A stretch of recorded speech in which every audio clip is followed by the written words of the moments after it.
Snyder Bros versus the Gunn Bros. Will the fighting never end? This is the Sox Rocker Show.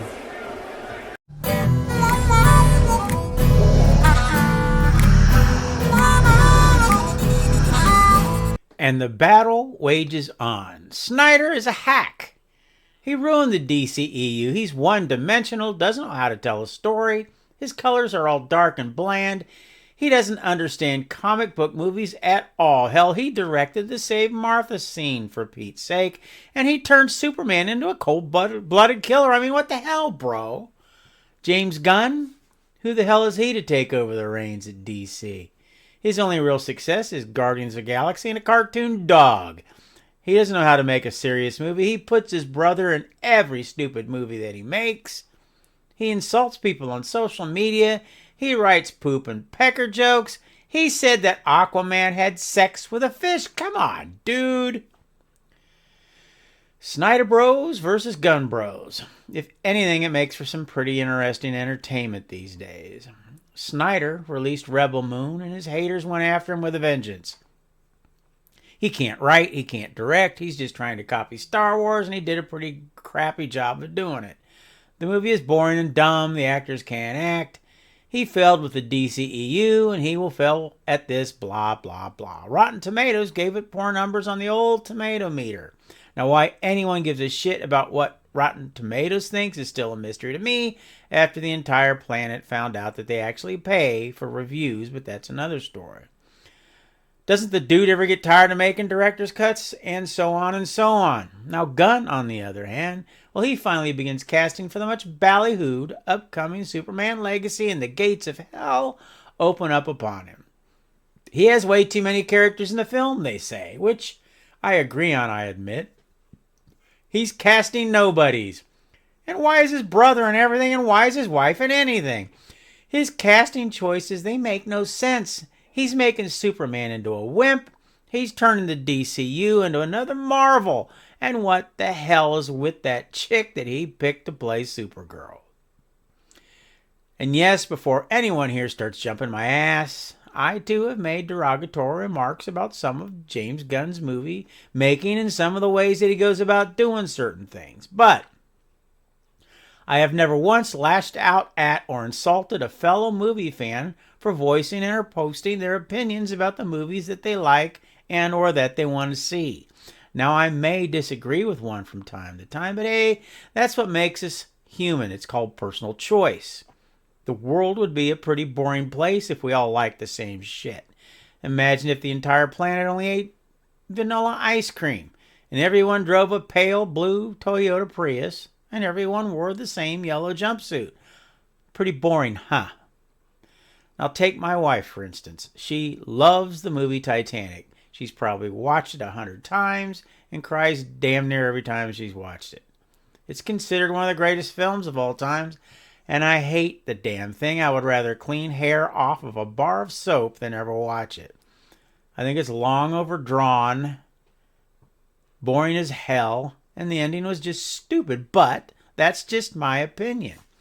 Now, do I think James Cameron is a sucky director because of it? Hell no. Aliens, Terminator, Terminator 2, dude's a frickin' genius.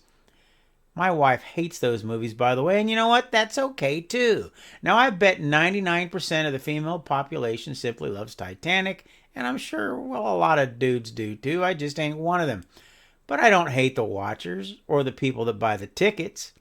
I don't chastise them on social media because they like the frickin' film.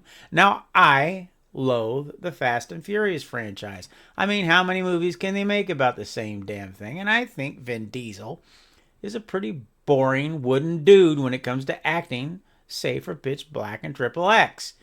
But I don't verbally berate people for liking them fast flicks. Now, we all have guilty pleasure movies. Hell, most people have a lot.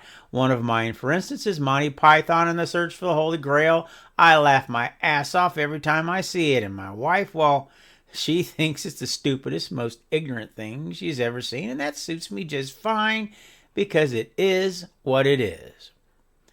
My point in this particular rant is this. Why these movies? And by that, I mean DC movies. And why these two particular directors? What if Gunn didn't get the job, but say, well, James Cameron did? Steven Spielberg, maybe. Would everyone be hating them as much? In retrospect, what if those same directors had been the ones to fail the previous DCEU? Would they also be scorned and ridiculed? I'm guessing not, and I'm also guessing it would be because of the success that they have both had in the past, but who knows, really? Zack Snyder hasn't had anything to do with the production of a DC project since 2021, that being Zack Snyder's Justice League. And many people still can't seem to let the fact go that they want to see his work finished, and that pisses people off. Zack even said himself recently that he would love to finish what he started if it were at Netflix, which set off another movement, and that pisses people off. James Gunn, on the other hand, is finally starting production of his DC Vision, has most of his characters in place, and that pisses people off. Gunn isn't using anyone from the previous movies except Viola Davis, and that pisses people off. James Gunn is bringing people over from Marvel, and that pisses people off. I wonder when it will all end. When Legacy finally comes out, maybe? That could very well be, especially if the movie is a huge success, and I truly do hope that it will be. What if Netflix does, through some miracle, an act of the gods, acquire the go-ahead to let Zack finish what he started with DC? Will it end then? And what if Legacy is a flop? Then what? Will WB do what WB always do, hit the brakes and begin to meddle once again like they have in damn near every other DC film to date? What if Zack does in fact finish his vision over at Netflix and it flops? What if, God forbid, it's a masterpiece? I could go on and on, but I won't. I will end this rant simply by asking, what do you all think? Will Gunn's DCU finally accomplish what no one has been able to do before him, or will he fail? What if Zack were to somehow get to finish what he in fact started? Success or failure? And how do you feel about the entire Snyder Bros versus Gunn Bro battle that seems to eternally wage on? Is it justified? Is it entertaining? Is it rude, crude, and unacceptable, dude? Or is it a case that people simply don't have anything else to do as they continue to wait and see how this thing plays out? If you would, why don't you tell me what you think in the comments down below? And while you're at it, why don't you hit that like button and subscribe so you don't miss the next rant and ramble. As always, thanks for stopping by. God bless. Socks out.